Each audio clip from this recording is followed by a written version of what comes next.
Dan's teaching and research interest really nicely integrate his training and his work in earth sciences and ethics as well. And they include things like ecological ethics, the ethics of ecological restoration, justice, globalization, and environmental issues in Central America.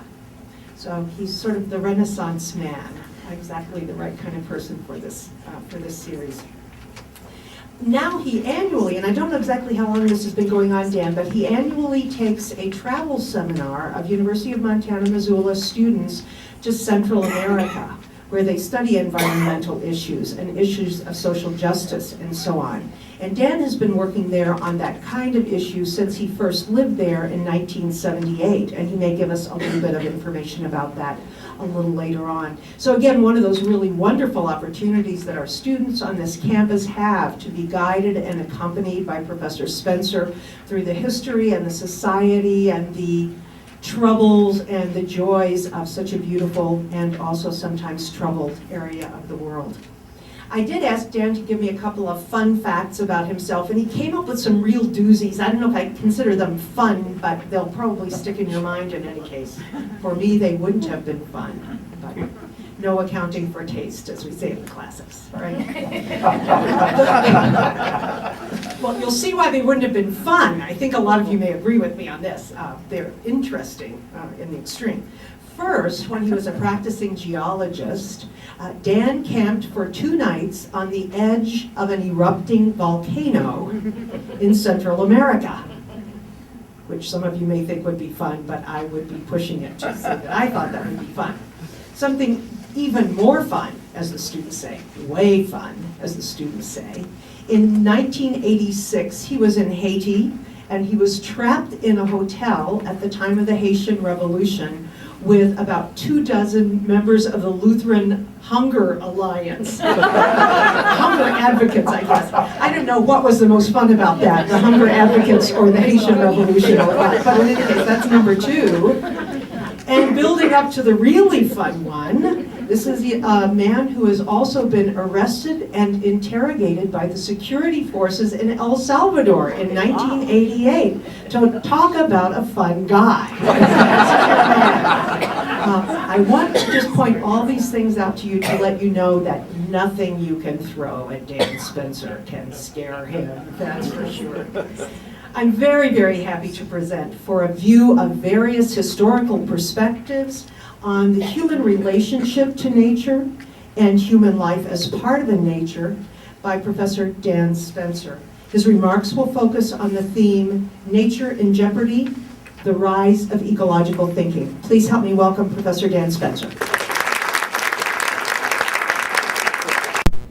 I've been a bit of a journeyman at the University of Montana, and that's been absolutely delightful because I've been able to teach in the Honors College, in the Liberal Studies program, in philosophy, and now in environmental studies. And the talk tonight is kind of a mishmash of some of the different classes I've taught in there. A lot of it comes out of ways of knowing, but I also teach a course called Nature and Society in the environmental studies program that looks at the interaction between human societies and the natural world over time. Some of that will influence tonight.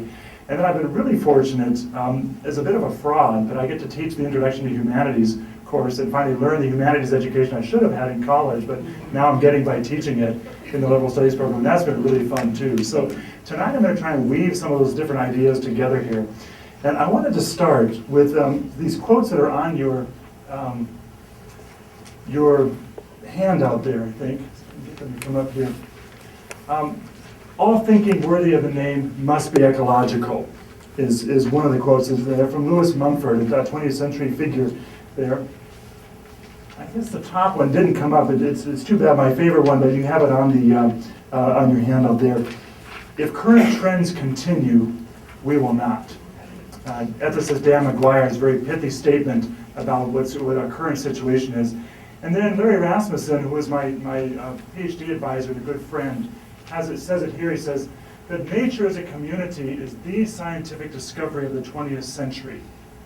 That Earth, human society included, is also a community, has not yet registered with us.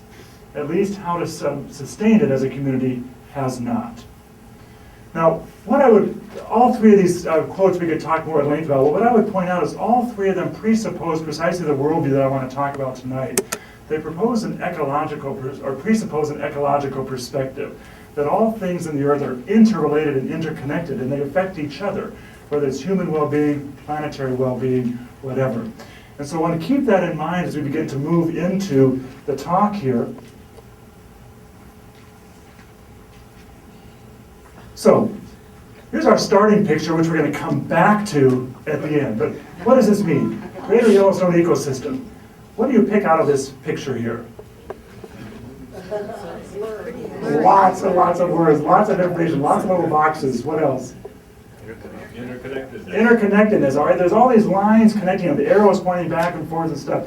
Now, we'll come back and take a look at this here.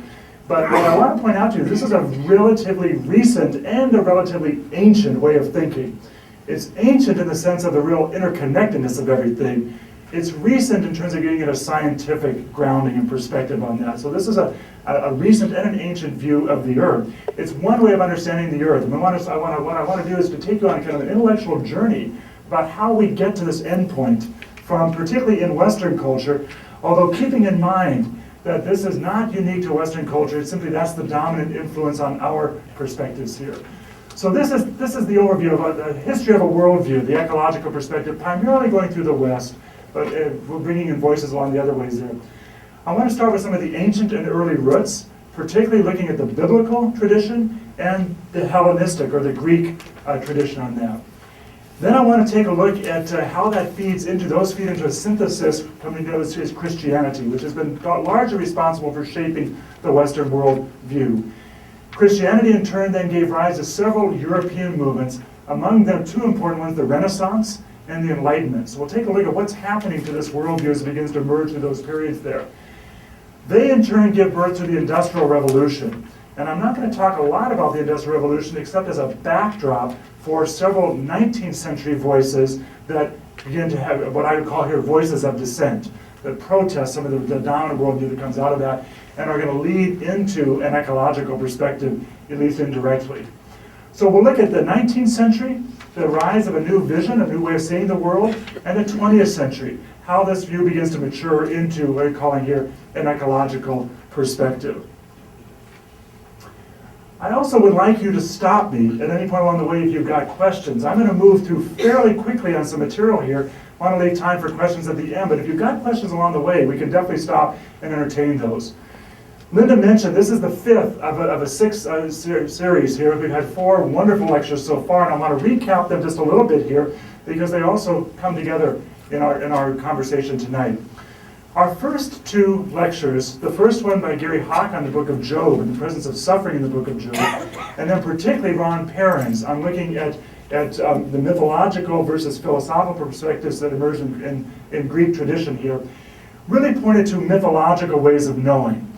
And just to point out 2 important caps about that, as Ron pointed out in his talk here, mythological ways of knowing revel in diversity. They revel in the diversity of phenomena, of forces, of different kinds of interactions in the world there, but they also point out centers of meaning. We talked about the mythology is not only just ancient stories, but we have modern mythologies that we tell our stories in order because they tell us the meaning and we locate our identity and our place in our society. So I want to keep that in mind. The mythological has been an important fundamental starting point for the conversation tonight. As Ron pointed out of that, in the Greek tradition, a very distinctive and at that time unique way of thinking began to arise, which we come to know as the philosophical tradition. Philosophical tradition took a step back from the earth, began to try to look at it objectively and try to discern what's unifying, where's unity in the midst of this? Can we discern regular laws of nature? Can we discern some unity in the midst of this diversity there? And began to posit that the world, understanding the world is accessible to human reason. That is, the world is not random or chaotic. It has predictable patterns, has predictable laws that are based here, and we can use our reasoning abilities to begin to understand that and understand the world. So the rise of philosophy, of seeking the unified understanding acceptable to reason, becomes really important. And then John Glendenning took us through Darwin, and Paul Spruill last week took us to science, through science as a way of thinking here. Science really building on the philosophical tradition, but in this case here, bringing together empirical testing with our reasoning abilities to give us predictive models to understand the world there as another scientific worldview. We talked last week about what counts as science, what might be different as science, and all that. What I want to emphasize tonight is that I'm going to argue that the ecological perspective incorporates aspects of all three of these, at least in the way that I'm going to be talking about it tonight. Ecology we understand as a field of science. It's one of the branches of biology, so we can definitely see a scientific perspective in that. But I'm also going to argue that what we're seeing emerging right now is an ecological perspective that's deeply mythological. That is, it expresses some of the deepest values that we have in our world today, particularly about values of interconnectedness, interrelatedness. And I also think that this ecological perspective is beginning to influence the philosophical views of the world. You can see it sometimes specifically, such as the philosophy of Alfred North Whitehead and process philosophy, which has influenced a whole field of theology called process theology, that focuses on the interrelatedness of processes of the universe, but also in the rise of environmental ethics, environmental philosophy. There's lots of different aspects of that. So keep in mind, I'm going to be talking about the ecological perspective broadly, that incorporates all three of these elements and some elements that are distinctive to it as well. All right. I mentioned I want to start with the biblical perspective here. And I'm going to give you a little warning here. Each slide I'm going to put up tonight could easily be the lecture in itself. So I'm going to have to move through them fairly quickly and not do justice to any of them in order to try to get us a broader perspective here. I want to point out three dimensions of the biblical perspective. They all come from the Hebrew Bible, what Christians know as the Old Testament, but they're important because they set up an understanding of the world itself. Two of these are creation stories that come out of the book of Genesis. In Genesis 1, we have the very famous or well-known story of God creating the earth in 6 days, resting on the seventh day. Lots of elements that we could talk about in this one here, but in terms of how this story has influenced the Western tradition, a couple of very important elements I've got highlighted here. God gives a commandment to humankind at the end of the 6th day of creation here. It says, "Be fruitful and multiply, and fill the earth, and subdue it, and have dominion over every living thing." Now, ever since that time, and especially in recent centuries, there's been a lot of debate about what do we mean by subdue, what do we mean by having dominion. Dominion has oftentimes been interpreted as domination, but I want to point out here, dominion simply means to have rule or care or responsibility. That can be expressed benevolently, it can be expressed oppressively. I would argue that this story most recently has been interpreted as domination, and has given us license to control and dominate the world. But the story itself doesn't necessarily imply that. But how this story has been read, critically for our story, is it has separated human beings out from the rest of the world, particularly because the same story makes explicit that only human beings are created in the image of God. So this story has set in motion a process of human beings beginning to understand themselves as distinctive and separate from the rest of the natural world. And that'll become an important part of our story as we start to think about how does that eventually affect an ecological perspective. The second creation story, and for many of my students, it's just a revelation. They had no idea that there were not one but two Adam and Eve stories in the book of Genesis, and they don't always agree with each other. The second one we're also familiar with. This is the famous story of Adam being in the garden, the rib being taken out, created to Eve, and companionship. But for our story here, I want to look at another one of the commandments that comes up in this second story. The Lord God took the earth creature and put him in the Garden of Eden to till it and to keep it. Here we have a somewhat different relationship of how humanity is to relate to the rest of the world than to subdue and dominion. Here is where the basis of the biblical tradition of stewardship begins. That human beings are in the garden or on the earth and are to take care of it on God's behalf. That'll become another important element of this emerging story. Now, if we had time, there's all sorts of fascinating ecological implications of these stories that we could talk about. I'll just simply mention one. What does the word Adam mean? We know it always is a proper name, but in Hebrew it wasn't first a proper name. And I'm not going to call on Jeannie because she's a biblical scholar here, but what does the word Adam mean? Anybody know? Where does it come from in Hebrew? Pardon? It's come to know mean man or human being, but there's even a more fundamental basis on that. It's a derivative of the Hebrew word Adamah. What is Adamah? Earth. Earth. Earth. It literally means earth creature, or it means creature of the earth. And so even in the story itself, we've got this little ecological implication that human beings are from the earth.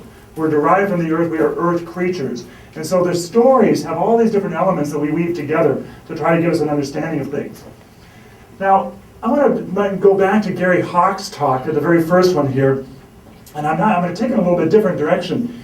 Gary talked about the element of suffering, which is one of the central themes in the book of Job. But what I want to talk about here, and this again is oftentimes news for my students, the book of Job also has a creation story. We don't tend to think of it that way. But Job, if you recall the story there, God and Satan in the book of Job is not the devil, he's the prosecuting angel in God's court, right? The one who gets things done, brings charges.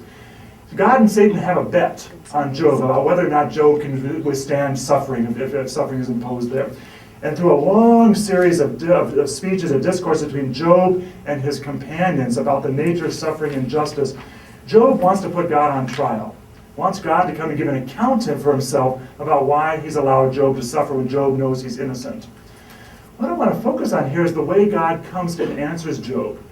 If we had time to read through the story, God comes and doesn't answer Job's questions directly. Instead, God comes and narrates this incredible story of God creating the cosmos. And starts it off with this wonderful phrase, "Where were you when I laid the foundation of the earth?" For me, it's in some ways the most magnificent of the creation stories in the book, because it starts at the level of the primordial, starts at the level of the stars, and the level of the heavens, and the level, and then you go into the earth, the storms, and the hail, and the water, and so forth. Eventually, you have all full of wild animals. God even brings in the symbols for chaos, Leviathan and Behemoth. It's just this amazing story. And you get to the end of the story, and you go, well, wait a second, something's missing. First two stories ended with the creation of human beings. We were the culmination of the story. When God tells the story in Job, we're not even in the story. We're left out of the story. God manages to tell the whole story of creation without having us not only not be the center of it, not even be in it there.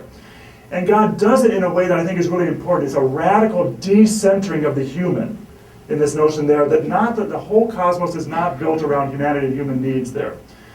Now, what I want to point out is all of these stories are in the Bible. That means they're all important messages for the biblical tradition.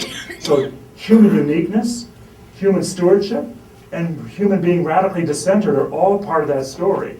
I want to keep that in mind as we begin to move forward on how do we tease this tradition out to yield the vision we've got today here. All right. I mentioned that's the biblical strand. Now I want to step over to what was going on parallel in Greece during this time here, and start particularly with the early mythological worldview that Ron Perrin laid out for us. I won't do it as nearly as much justice as Ron did here, but if you recall, the early Greeks had a notion of Gaia, that is the Mother Earth, the goddess of the earth itself. They're very, very central, and you see it archaeologically in lots of different, particularly sculptures and clay figurines of Mother Earth is providing there. But this was a mythological worldview that had many different gods and goddesses of nature. As Ron pointed out, revels in diversity there. So you have Poseidon, you have Zeus, you have Eros, you have all these different dimensions, all associated with different dimensions of the natural world here. One of the things we begin to see in this worldview is that it blurs our boundaries between living and non-living beings. The earth itself is seen as a living organism. And this metaphor is going to become a very important part of the tradition. When we get way up into the 19th century, but to the Romantics and Thoreau and Emerson are going to reach back to the ancient Greek pagan worldview and pull out some of these metaphors as a way to begin to understand the natural world here. The key thing is that the Greeks in this mythological worldview saw everything as fundamentally interconnected. Everything is very much alive, animated by these living forces in it there.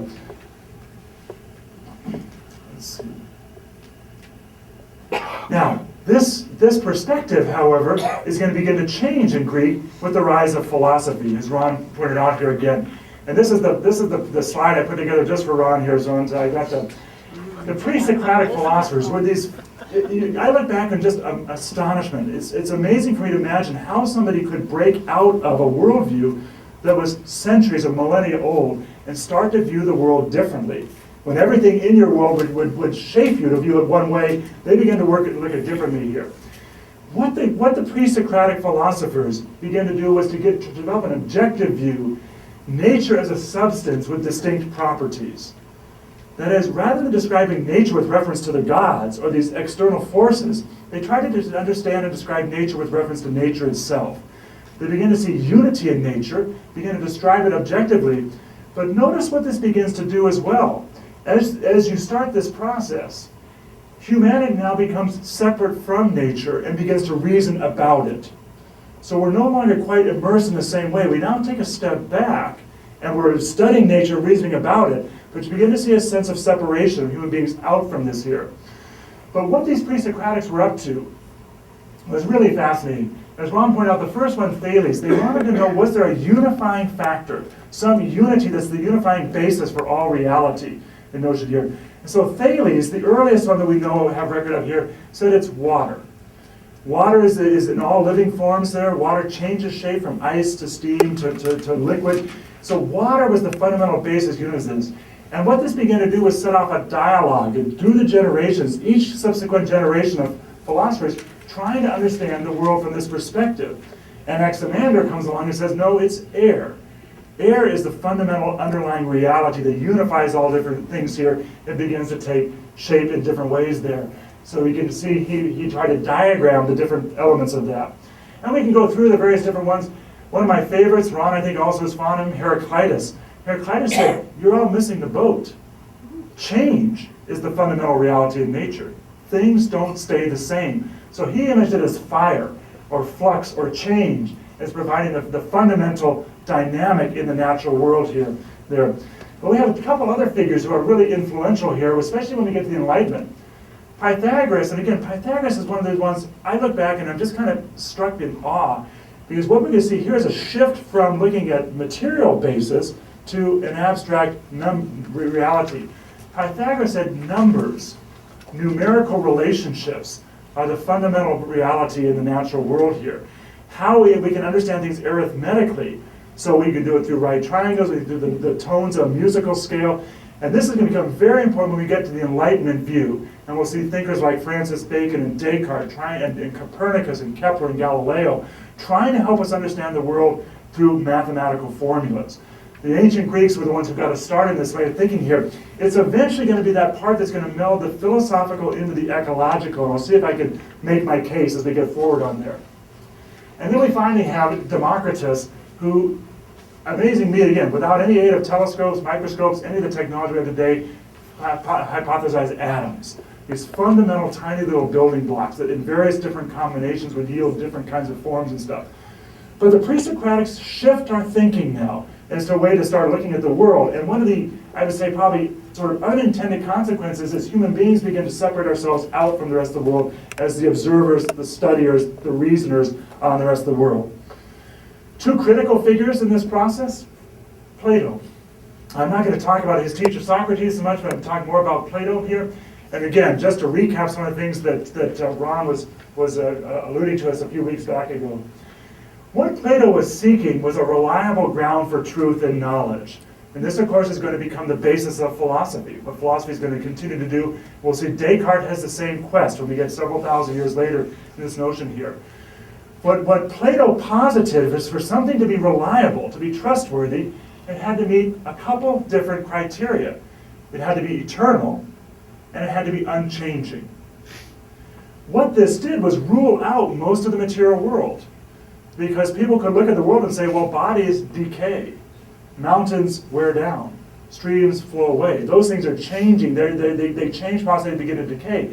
What is there that's both eternal, everlasting, and unchanging?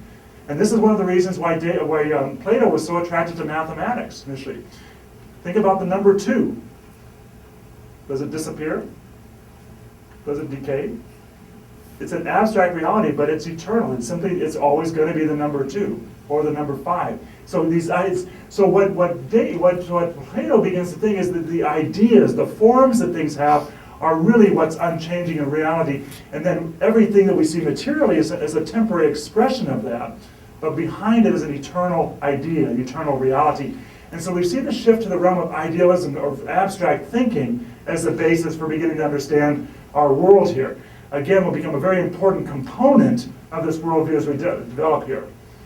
Now, Plato, I don't think can be held accountable for his legacy, his heritage.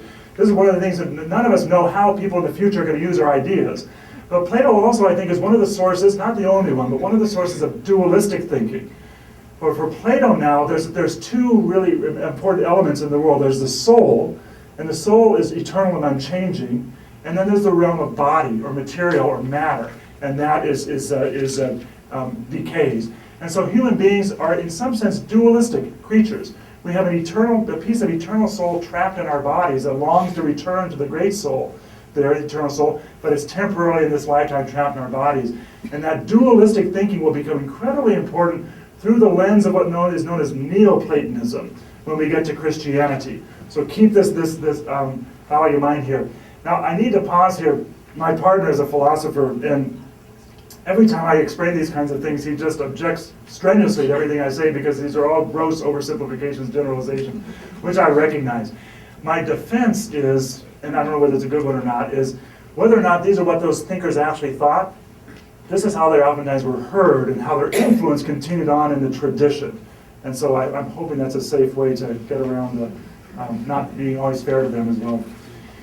One of the things that Plato also had a hierarchical view of reality in this notion here, both in the cosmos itself and in society. So if you read Plato's Republic, he has a hierarchical view of society, where different people fit into that. And that will also become very important in developing the medieval worldview of Plato combined with Aristotle on some of those different dimensions here. We see Plato's strong notion on reason, rationalism. Now here becomes one of the, Plato also, I mentioned before, emphasized the unchanging and the eternal. And so in this tension between being, our essence, versus becoming, the process of something, Plato put himself firmly on the side of being. And that has become very important because in an ecological perspective, process emerges as really critical. It's the interrelationship and the processes of change that become really fundamental. But for a long time, the Western tradition has been decidedly in favor of a more static view of reality, this world of being, rather than process itself here. Having said all that, Plato is one of our earliest observers about the negative effects of ecological degradation.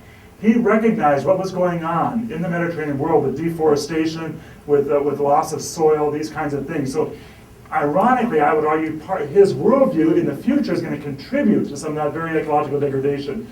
But he recognized it was going on in time and called attention to it, lamented it. Plato's pupil, Aristotle, took some of Plato's ideas, built on them, and changed some of them. So just a few things here. Like the pre-Socratics, he turns back towards nature. Aristotle is far less threatened by change and process than Plato was. And so Aristotle becomes a systematic studier, a student, a systematic observer of the natural world. And again, nature is accessible to man's intellect, reason. We don't have to depend on religion and learn and appeasing the gods. We can study it directly ourselves to understand it. Really important there. He's one of our founding kind of father here of some of the sciences of physics, zoology, anatomy, meteorology. He studied each of these aspects systematically and very carefully in that area there. Aristotle was one of the first to understand that if we can explain nature, understand that we can also control it. That will become one of the very important precepts of the Enlightenment period, particularly Francis Bacon. This notion to be able to understand the natural world means that you can influence it and control it. Very much part of our modern perspective. What Aristotle didn't have that we have is he didn't have the technology to carry that out to the degree that we do today, but the way of thinking was already going on there. Aristotle also had a notion that there was purpose in nature. That is a teleological view, that everything in nature has an inbuilt purpose that develops towards a particular end. So an acorn will develop towards an oak tree, or should. These different kind of things. We can talk more about that because that'll be something that Charles Darwin will challenge in his view of nature here. And then Similar kind of thing, if we have a theory of nature, we can use it to organize society. Society should correspond to the laws of nature. In the medieval worldview, this will be developed in the whole notion of natural law. That there are natural laws of nature, and not only nature runs by them, but society should also run by them. Become an important aspect of this here. Aristotle begins to shift our view of the gods, or God itself. He sees God here as the prime mover of things. But this is a God who's largely remote. This is not Gaia, the living Mother Earth, or the different gods who animate different things. Rather, this is a God who is a causal explanation for things, but is largely remote from the system itself.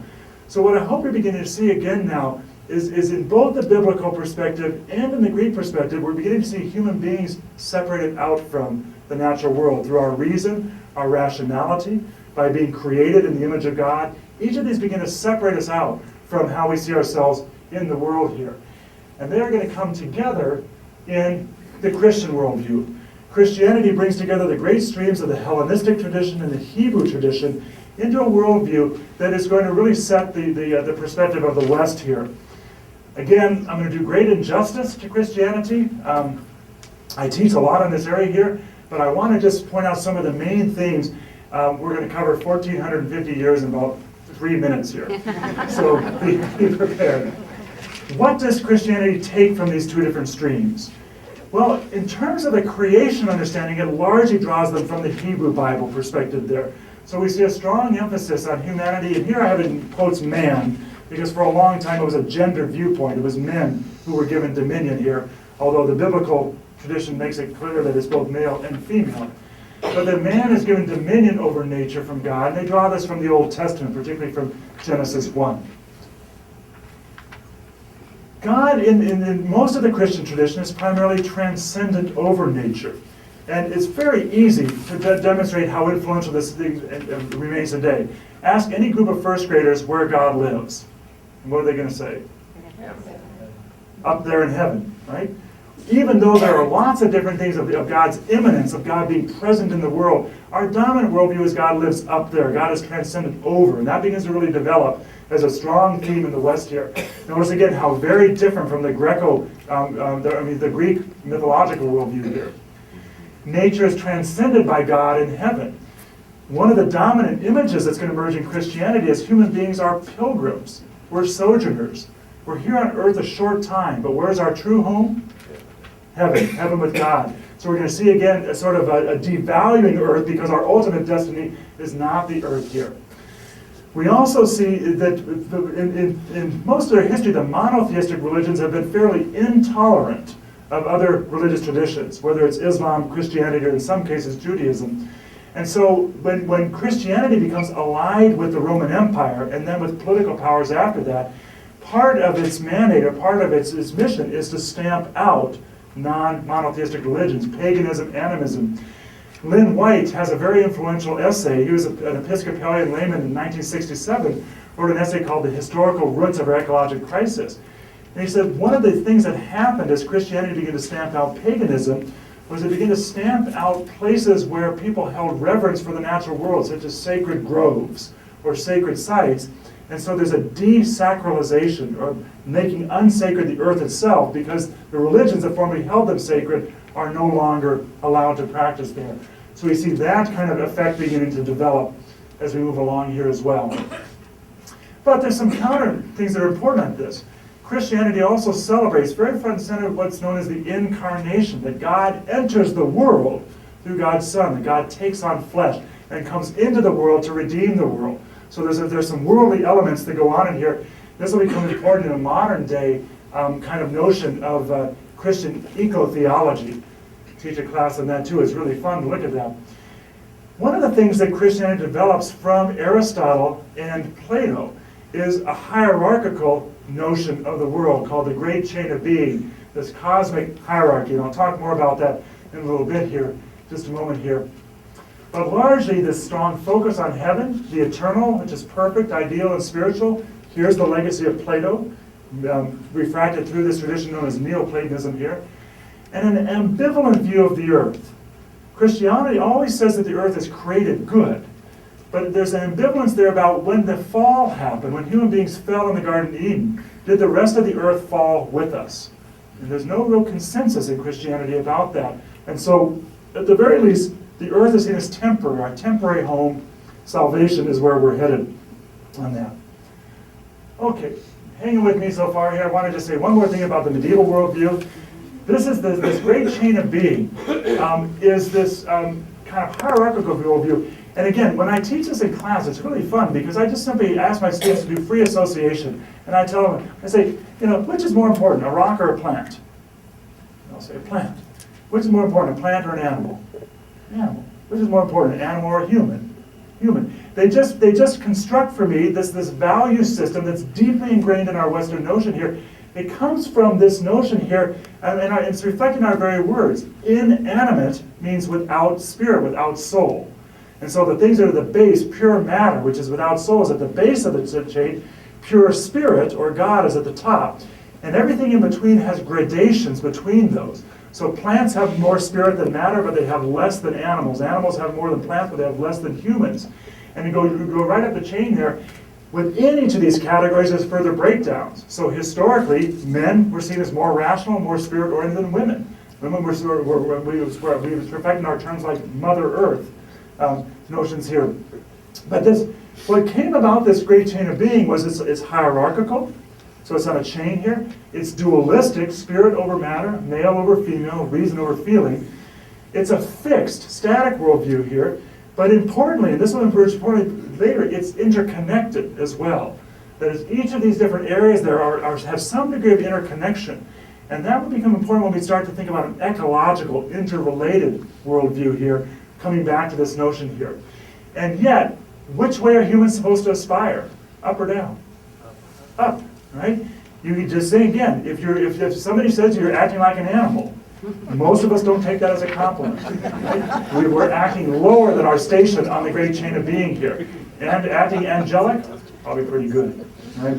So we got this deeply insettled worldview here, and the great chain of being continues throughout the Enlightenment period as the worldview up until really just the last couple centuries. Now I just have to say one word about St. Francis of Assisi here. He is an important minority voice within the Christian tradition, and his perspective is largely being recovered here. Lynn White argued that he should be known as the patron saint of ecology, and in fact, Pope John Paul II a few years back did name him the patron saint of ecology here. Now, why is this?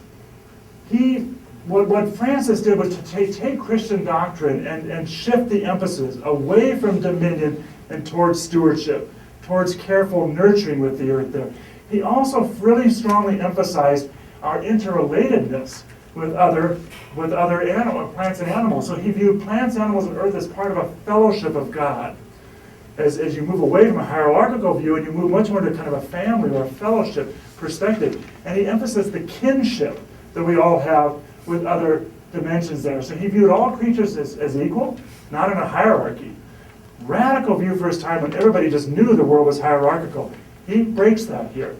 He talked to the animals and brothers and sisters, really, and we're going to begin to see this shift away from a hierarchical perspective, even though it's going to take place centuries in the future, is going to anticipate an ecological perspective which sees nature much more as a web than a fixed hierarchy. Move on that direction here. Now let me just pause here. See, how are folks doing? We're moving along here. We're going to get into the Renaissance and the Enlightenment here, but making sense so far? Yeah. Okay. I'm going to move us into a few key figures here. So we've come through about, we're into the Renaissance here. And I want to look at this figure, this fellow, Pico della Mirandola, who I'm embarrassed to say I had never even heard of, let alone read, until I started teaching in the humanities program here. Absolutely fascinating guy. He lived to only be 29 or 30 years old. At the age of 24, he published 900 theses on the most important philosophical questions of his time, invited all the great minds of Europe to come and talk to him about it. It seems a little ambitious to me, but it's very impressive. But we place Pico here at the beginning of sort of launching the Renaissance.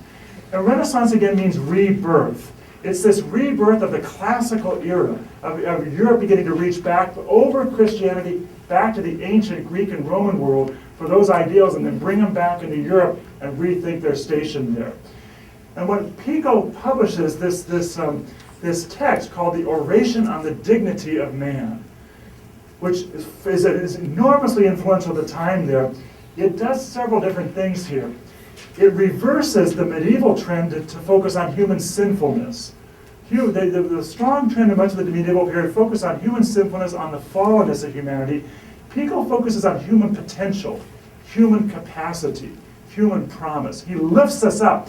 In fact, Pico makes this incredible argument. He says human beings are the most incredible and unique creatures in all of the universe because we're the only one that's not fixed in place in the great chain of being. Because of our moral and our rational powers, we can decide whether we want to move up the chain or move down the chain. Everything else is fixed in that hierarchy, but we have the ability to move up towards God or degrade ourselves and move down towards animals and plants. So we're able to determine our nature because we have free will, which nothing else has here. What we see with Pico and lots of other thinkers with him, he's not unique in this, but you can see the rise of Christian humanism. And this is going to lead to lots of really important trends in the Western tradition. We're going to see the rise of egalitarianism, the rise of democracy, lots of really important things. In terms of an ecological perspective, though, it has an unintended consequence, I'd argue, in that, again, centers focus on the human being. What's missing from Christian humanism is most of the rest of the cosmos.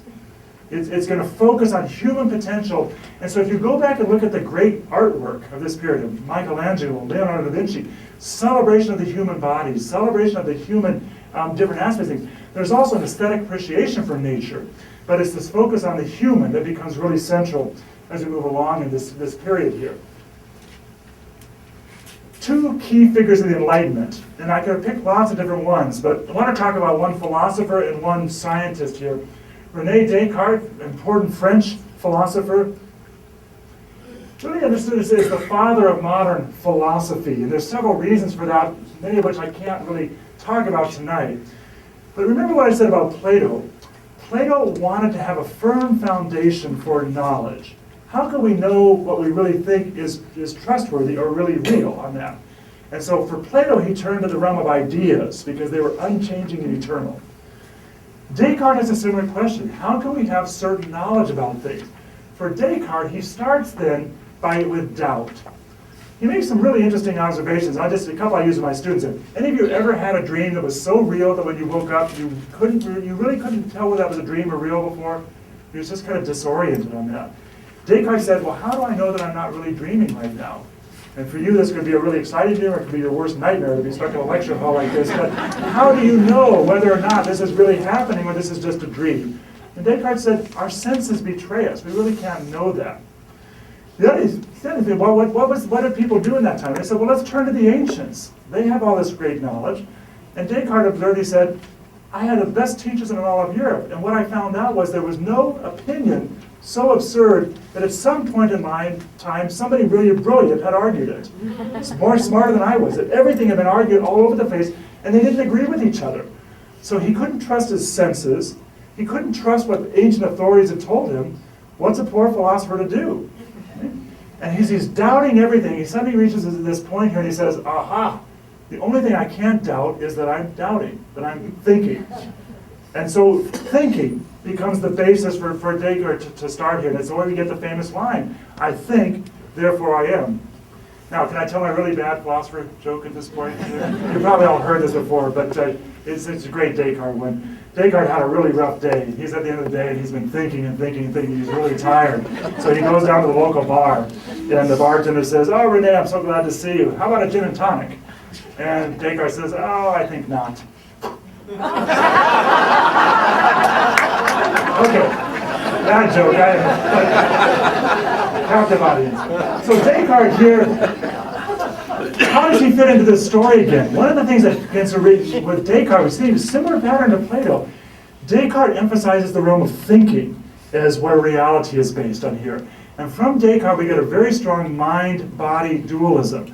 In fact, Descartes actually coins a metaphor, and this becomes very famous afterwards. He says, human beings, our bodies are like machines. They're just mechanical machines that are occupied by a soul, or what he called the ghost in the machine. And what's really real is our ability to think, our ability to reason. And that's going to have very, very important ramifications for the worldview that begins to develop as we go along here. This mind-body dualism, the mind is separate from and superior to the body. So you can see Descartes with his detached mind as he's writing his philosophical work there. Nature as a machine becomes the dominant metaphor through the Enlightenment period, and also as we begin to move into the Industrial Revolution. Now think about the ramifications of this. What do you do with machines?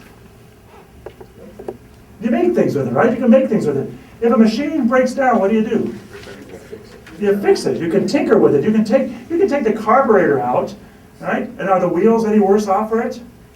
They don't mind, right? Now, how is that different from an organic image of nature? You take the heart out, and what happens to the legs of a creature? Right? They're not interconnected. They're fundamentally interconnected, but in a machine, they're not. In a machine, you can isolate particular parts, you can tinker with it, you can play with it, you can reassemble it. It's a very different operating metaphor for how we think about nature. It becomes very important for the rise of the Industrial Revolution, the rise of science, for how we begin to view nature. And Descartes' not alone in this, but he's very influential on this. His nature, he viewed animals as basically machines as well, because they did not have reason or rationality. And this is going to set in place, again, not just Descartes alone, this is some widespread thinking, but if animals are simply machines, then we can basically do what we want with them, because they're not really feeling. And you see the rise of the vivisection movement here, you see some really terrible things being done to animals, but the philosophical justification is they're machines, they can't feel this, it can't hurt them. So we're getting, what I want to be pointing out here is we're getting a fundamentally unecological perspective in many ways here. Nature's a machine, human beings are separate from it, it's not interconnected in this notion here. And this becomes a very important thing, particularly in the rise of Francis Bacon, who is our feature here. He's a contemporary, he lives a little bit earlier than Descartes, but they're close contemporaries here. Bacon is really seen as the father of the modern scientific method. We owe a lot to him for doing that here. So he shifts now from abstract speculation, which had been the dominant view. If you go back to the pre-Socratics, they're speculating about nature abstractly. That's the dominant view of science at this point here. To now, to direct observation of nature and beginning to test it empirically. And Francis Bacon gives us the model for science that's still with us very much today. So he really wanted to separate science from religion, particularly to remove it from the authority of the church. There were very good reasons for doing this. I mean, Bacon is a contemporary of Galileo and sees what happens when the church feels threatened by the role of science here. But what this also begins to do, I mean, again, an unintended consequence, it separates the practice of science from the body of morality that oftentimes has moral limitations on it here. And you can see where this might be going. If nature is now a machine, you practice science away from religion or morality, many of the limitations that have been built in before are constraints are taken off here. Bacon was quite explicit, harken back to Aristotle here, that knowledge is power. Knowledge is power, and so to know the world is to have power over it, to be able to remake it in our image here. And what's fascinating here is, again, how the biblical stories continue to influence the view of the world here. Bacon argued, many people in the medieval era had said that human beings, because of the fall, when Adam and Eve were tempted by the serpent in the garden and were expelled from the garden, that at that point human beings lost dominion. They lost their ability to rule over nature there. Bacon said we can recover dominion. We can recover our rightful place as rulers of the world through science, through the knowledge there. So he said he wanted to restore man's dominion that came about in the fall. How are you going to do it? By science, by knowing the world. And he wrote a very influential utopia called The New Atlantis there. It's a fascinating read. If you get a chance, it's almost scary, spooky sometimes in terms of, he wrote this nearly 4 centuries ago. But Utopia was a utopian society that was run by science and technocrats. There were scientists and technocrats, and they were redesigning nature to make it serve human ends. So he has stuff in there about coming up with new kinds of animals. He, of course, knew nothing about genetic engineering, these kind of things, but he anticipated a lot of our modern stuff by saying, once we get the power to know nature, we can redesign nature towards human ends. And this becomes a very dominant metaphor, again, for this period here. All right, there's his New Atlantis. There is the metaphor in that. Okay, move us into the last period here, so we have some time for discussion here. I'm only explored 2 centuries, so I realize I'm doing great injustice. We're jumping now into the early 19th century, late 18th century here. But I want to pay attention to the voices of dissent, because what comes out of the Enlightenment period is this emphasis on reason, on science, and technology, which come together in the Industrial Revolution. So the Industrial Revolution is well underway now, and we get a body of people who are protesting it, particularly the rise of what's known as Romanticism here. Here, instead of nature as a machine, reason and rationality, the Romantics pay attention to the interdependence and relatedness in the natural world and return to the ancient Greek vision of nature as an organism, interconnected living parts here, not a machine in that sense.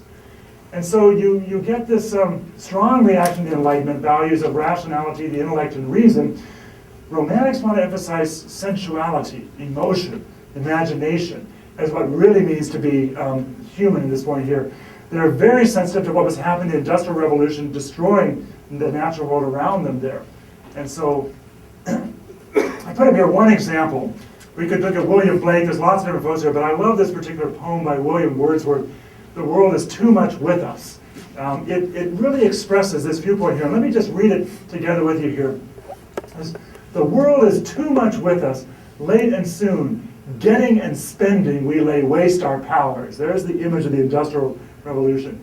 "Little we see in nature that is ours, we have given our hearts away, a sordid boon. This sea that bears her bosom to the moon," now that's not an Enlightenment image of nature. That's ancient Greece there. Right? "The winds that will be howling at all hours and are upgathered now like sleeping flowers, for this, for everything, we are out of tune. It moves us not." You can just imagine nature doing everything it can to get our attention, and oh, I gotta get to the factory. It doesn't move us anymore. Anybody, if you see the incredible rainbow, by the way, yesterday morning? I mean, that's what he's talking about. Nature does everything it can to get our attention. And he says, "Great God, I'd rather be a pagan, suckled in a creed outworn. So might I, standing on this pleasant lea, have glimpse that would make me less forlorn. Have sight of Proteus rising from the sea, or hear old Triton blow his wreathed horn." Back to ancient Greece. You want a living, animated world there, not this machine world of the Industrial Revolution. So in this country here, this begins to take place through what become known as the Transcendentalists, who are a branch of the Romantic period here, focus on Emerson and Thoreau. Just a few things about them. Well-traveled, Harvard-educated intellectuals. They're very close friends. Emerson was older than Thoreau, was his teacher and his mentor. Steeped in the Greek and Roman classics, they also began to read in the Asian religions. So they were moving away from the Christian great chain of being worldview, had direct contact with the Romantic movement of Europe and the poets there, and began to articulate a different understanding of nature here.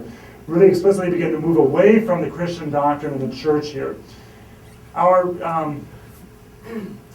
most important, the one I want to talk about here is just a little bit about Henry David Thoreau. Thoreau was extremely influential and extremely ahead of his time here. As most people know, he had this 2-year period of simple living on Walden Pond where he wrote his book Walden, but his journals go well beyond that. He has over 2 million words in his journals that were not published until after his death here. Keen observer of nature, he wrote one of the very first ecological texts where he recognized the succession of forest trees, how forests recover from disturbance and grow in patterns over time there. Was an enormously influential paper at that time there. It says developing this ecological perspective.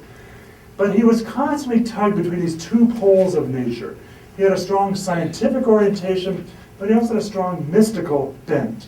Both of these there, and they oftentimes were held in tension between him. He sometimes felt that the scientific drove him away from the aesthetic appreciation of the natural world here. So I get this pull up here. As I mentioned, he was steeped in the ancient Greek classics, and he loved Homer in particular. He said that Homeric myth gave the language of nature. It was how the people in Homer's time understood the world, and they understood the world through the language of myth. And what he saw himself doing with the book Walden was writing a myth for our own time. How can we understand the natural world in our own time, but write a language that evokes the mythic qualities of it there? So he combined his science with his appreciation for the mythic dimensions as a way to try to do this here. All right, because my mentor and friend Karl Marx is student here, Ron Perrins in the audience, who taught me a lot about Marx. I just mentioned one thing about Marx. Marx was also a dissenter of the Industrial Revolution. He's a child of the Enlightenment, but he's also a critic of the Enlightenment. I do want to mention just a couple things about him. He's a contemporary of Thoreau, also a contemporary of Charles Darwin.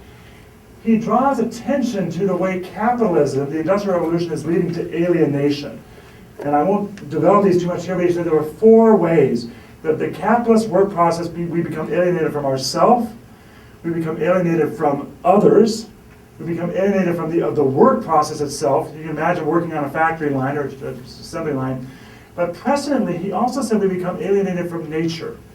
That the capitalism, the work process, alienates us from nature. And Marx understood human beings to be fully a part of the natural world. He talked about our species, nature, and our role within that. He was very concerned that by reducing nature to a commodity, to property, did violence both to nature and to human beings in that.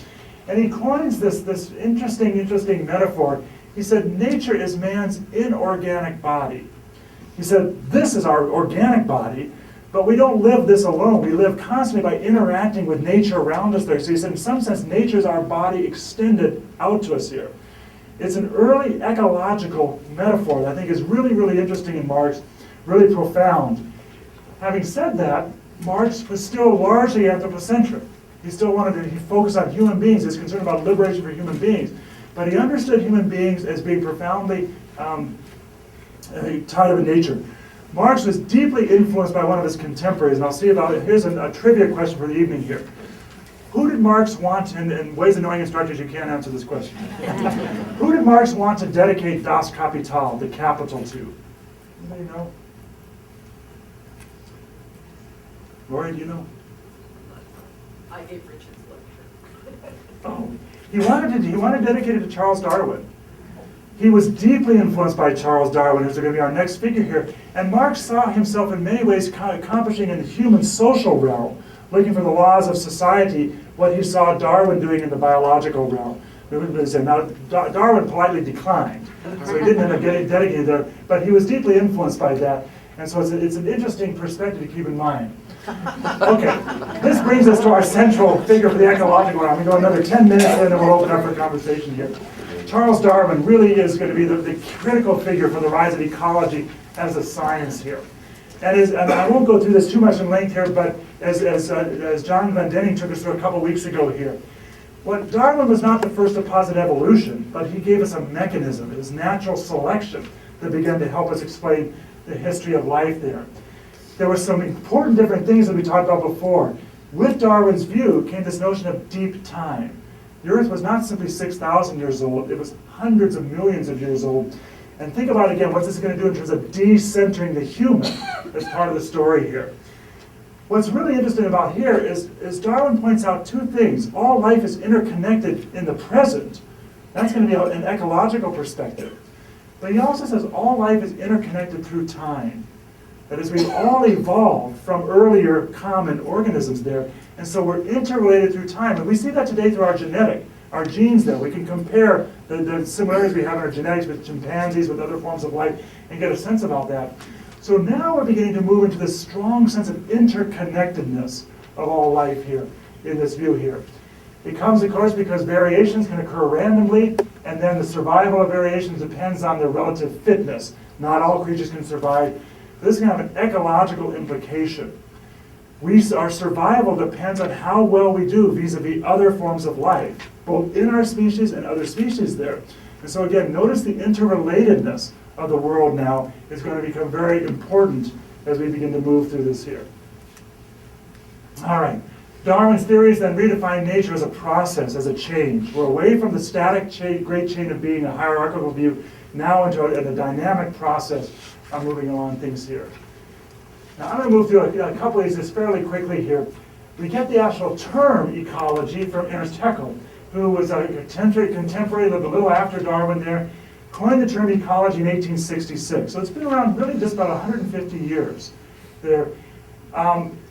His reading of the origin of the species provided the basis. What Haeckel says, we need a name for the science that's arising from Darwin's work. It's not a random process. It's not run by the Greek gods. It has some different rules and stuff that go in that here. I'm going to move us again, just move us along here to get to a couple key figures, and then we'll open it up. John Muir. I'm going to skip over John Muir, except I want you to notice that with John Muir, he's in some ways one of our earliest ecologists because he strongly emphasized the interconnectedness of all things. Sometimes called the Thoreau of the West. He loved wilderness. And I put up a couple different quotes here. When we try to pick out anything by itself, we find it hitched to everything else in the universe. Everything is connected to everything else, nothing in isolation.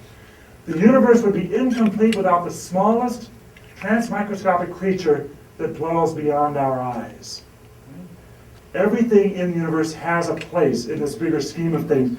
And so some people have argued that we could really look at Muir and see him as a proto-ecologist. He wasn't an ecologist in the sense of a scientist by training, but he had an ecological sensibility here. And what we see with Muir and some folks afterwards is the rise of a different ethic.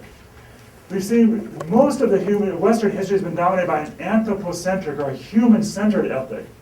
With Muir and some of his followers, we can see the rise of a biocentric. Rather than humans being centered in the system, all of life itself is centered on the system, on that there. So you need to move in that. All right, I want to mention two other things, and then I'm just going to open this up for discussion here. These views, which are emerging into the European one, have been anticipated by centuries by the native inhabitants of this land here. And so I'm focusing on the Western tradition, because that's where the strongest one is here. But I also want to acknowledge that ecological perspectives in the Americas long predate this here. Native American traditions have long emphasized reciprocity, balance and harmony, the interconnectedness of all life. There's an implicitly ecological perspective, but I also want to avoid us being overly romanticized about that. These are complex worldviews. You'd have to look more carefully at them. But I also want to acknowledge that they've inhabited the Americas for millennia and have very, very strongly ecological perspective on that. All right, I'm going to skip over Clemens. He's a really fascinating guy, but I want to get to one last person here, and then we'll open it up here. Or two last people. Aldo Leopold. Aldo Leopold takes this emerging, what he does with this emerging ecology as a science, he wants to develop what are the ethical implications of it. What difference does this ecological perspective make for how we choose to live, is what Leopold's going to begin to ask here. And so this question of ecology for ethics begins to motivate him. Leopold argues that ethics is extension of respect for others. Now, what do we mean by extension of respect for others? Well, probably the fundamental unit historically was your family or your clan.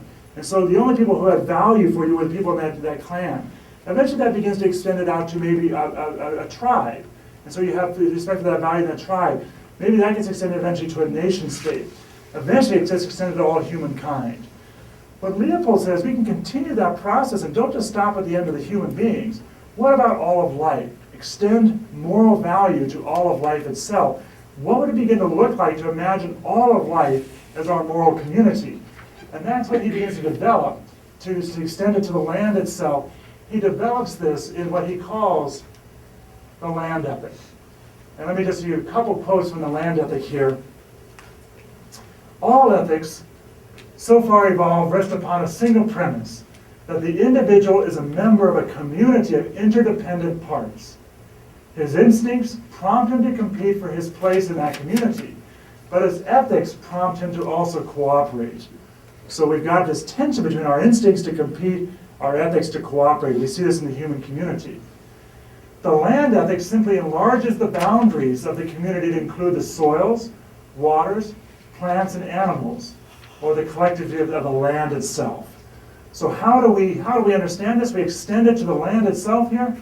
He says, in short, the land ethic changes the role of Homo sapiens from conqueror of the land community to a plain member and citizen of it. Now what he's doing is arguing against the traditional view of dominion and shifting us over to becoming one member among many in the land ethic, in the land itself. And here we see the real shift into an ecocentric or an ecologically informed ethic that becomes really important in this rise of the 20th century. A lot of work on this stuff in here. The last person I want to just mention here, Rachel Carson. Rachel Carson, I think, became incredibly important for taking the implications of ecological thinking for what was happening in our world with toxins in particular there. She recognized that the same thing that Native Americans had talked about before, that what we do to our world comes back to haunt us because we're interconnected here. So she says to dispose first and investigate later is an invitation to disaster. For once radioactive elements have been deposited in the sea, they are unretrievable. Or, although the sea would remain, the threat rather is to life itself. She's thinking ecologically, that whatever we do to our environment will work its way through that web and come back to haunt us on that. So the last thing I want to do is, and she argues then the precautionary principle, that we start to think ecologically, then we sort of the old look before you leap. Think about the unintended consequences that can go out there in that area there. So, what I want to just leave us to, what does this mean again? It's an ecological perspective that nature is now a community. Right? It's relationships and understanding here. But we also understand that these systems are complex. They're not machines. They're not predictable the same way machine is. Models show us our relationships, just demonstrate what's the tweaking the web, just doing things here.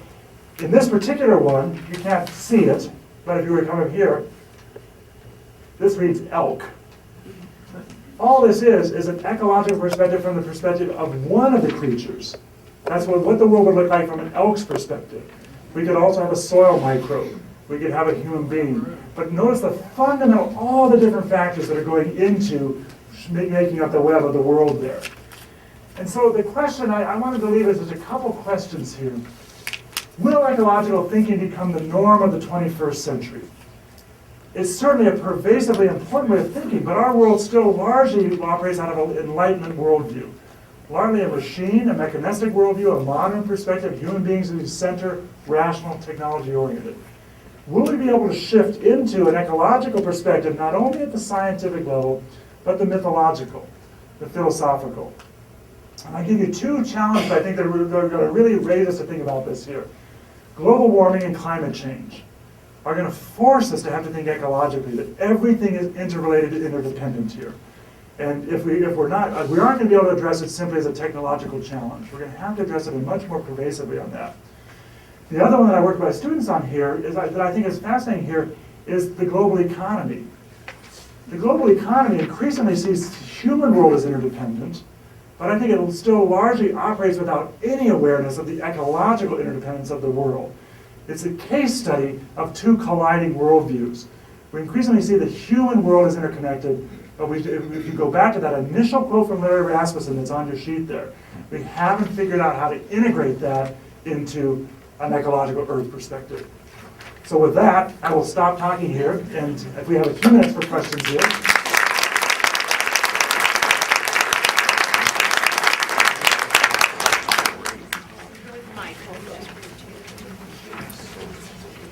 Hand right back here, and Linda will bring the mic over to you.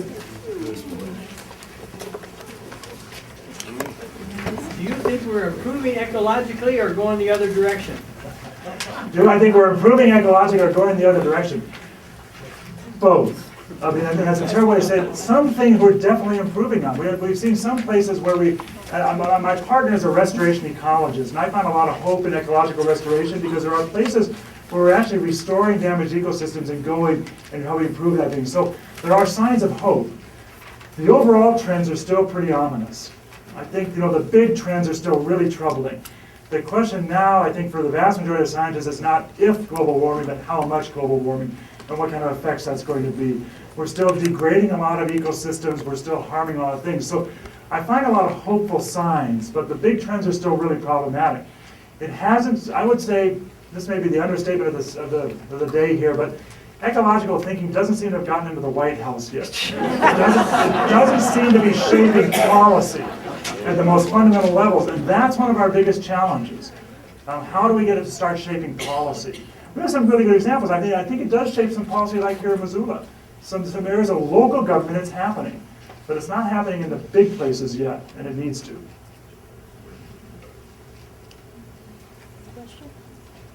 Hand waving in the back there, Linda. I like to speak up for you. Throughout your talk, I don't believe I heard you mention anything about populations of human beings. When does that fit into your discussion? Well, it definitely fits into an ecological perspective, and and this is a really interesting one because I think here again we begin to see the clashing of worldviews. The worldview that has been dominant in the West is that humans are unique and special, and the laws of by implication, the laws of the rest of the planet don't apply to us. Right? And population, I think, is a really good example of that. We have thought, we have been able to, because of our technology, increase medication, nutrition, so forth, temporarily we seem to have escaped the laws of ecology. We are the one population that just keeps growing. We keep growing at an arithmetic rate, and we seem to be able to get away with it there. But I think what's emerging right now is all the ecological trends are showing us that we're not so different from other species there. That is, there are going to be ecological constraints on our population growth there. And so the choices we're going to be faced on, are we going to make some voluntary changes so we have some say in what happens to us, or are we going to keep growing without limits, and eventually the ecological realities of the planet are going to come crashing down on us, and then we'll face things like famine, all the different kinds of things that historically have controlled human population. So population is definitely a really important part of it here, but I think that, as I look at our population growth culturally, I think it mirrors again that older way of thinking that somehow we're exempt from the laws that the rest of the planet has to operate under. And I think an ecological perspective simply says we're not. We may be able to suspend it short term, but it's going to catch up to us, and it's catching up to us. I don't know, does that get to your question, or are you asking something else about population? Okay. I mean, I think population is a very good example. If I spend more time on Darwin, it was Darwin's population studies. He read the work of Thomas Malthus that really helped him to put together his whole thesis there. And the problem is that populations tend to grow geometrically. They double, 2, 4, 8, 16. But food supply, he said, grows arithmetically. And so at some point your population outpaces your food supply. We've been able to again, largely get away from that because of our increased technology, health, those kinds of things in the short term. But we're already seeing some of the really astonishing things. When you think about the ecological implications of this, my statistic may not be exactly right, but they're somewhere close.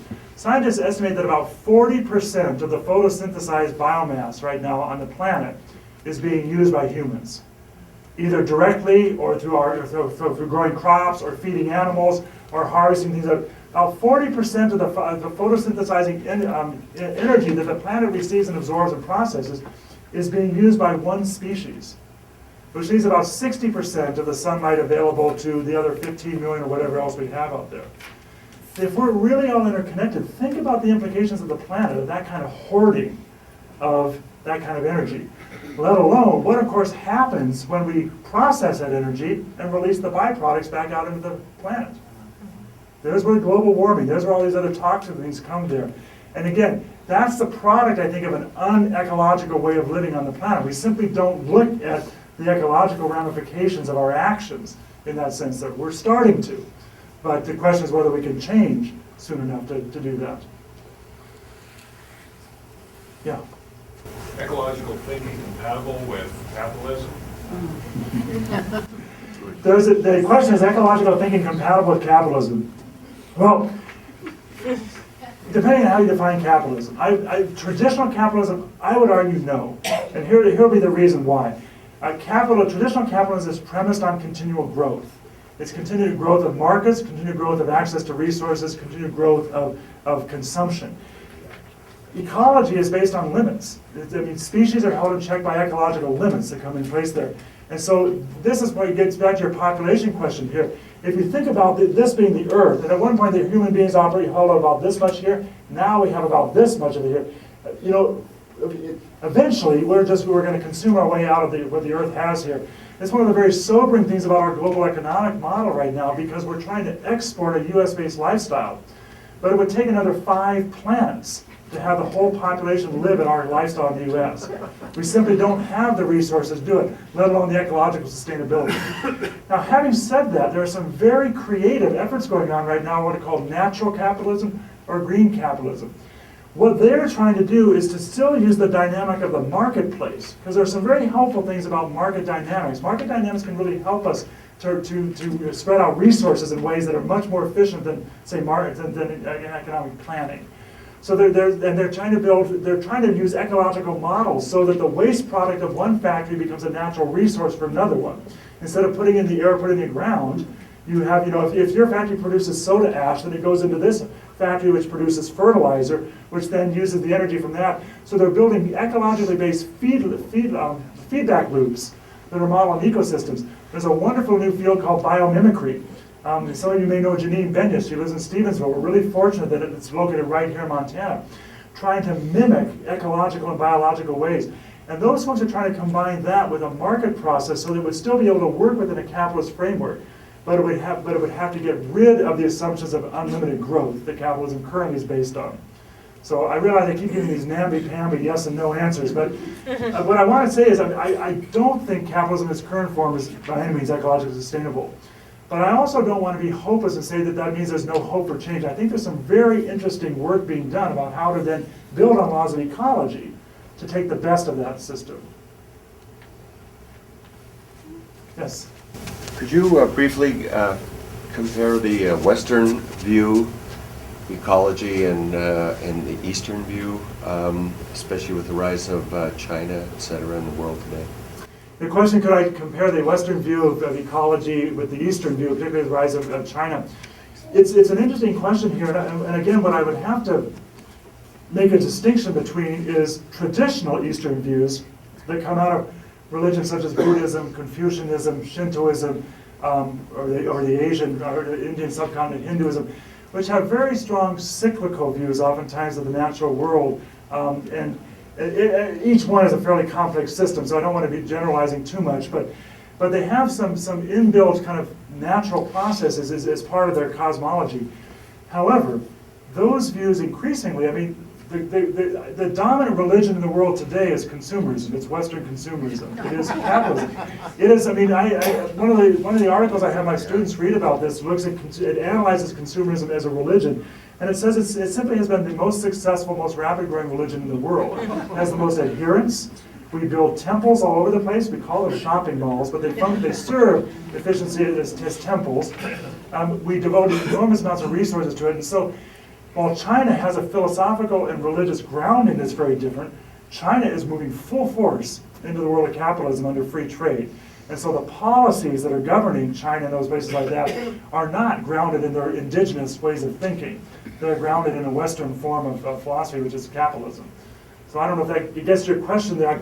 Well, I teach a course called The Greening of Religion, and part of what we're trying to do is to look at, can religions be a constructive part of this answer, or are they inevitably going to be a problem that matter part of it? But even one of the deeper questions, can religions even be relevant today in this kind of steamroller of a world process that we have of global capitalism? It's a big issue. For me, the jury's out. I'm still hopeful, but really, we have not been very successful, those of us involved in religious communities, of putting any kind of moral limitations on this kind of growth is God. I mean, I'll just say just one paradox again for me here. It's just so paradoxical to me that a religion whose founder said you can't worship God and greed, both. You can't worship God and mammon. This religious culture produced capitalism, which says greed is God. Greed is good. Greed is what makes the world. Wanting more is what makes more for everybody. And then we turn around and take the birthday of that religious founder and turn it into the highest consuming day of the year. I mean, it's just, I don't know that George Orwell was around when Christianity was founded, but it's sort of Orwellian that you can take that. So the question about how much religion can really lead an alternative is very much out there, but I'm very encouraged because ecological thinking is really pervading, is moving into religious traditions. There's a huge movement of eco-theology in Christianity and Judaism, in Asian religions. So the effort's out there. Whether we can succeed or not, we'll have to see.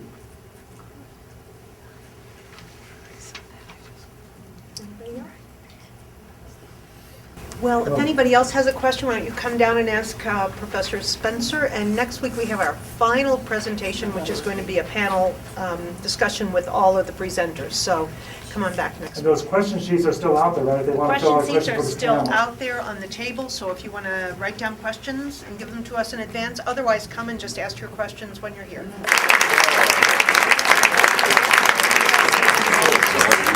Good.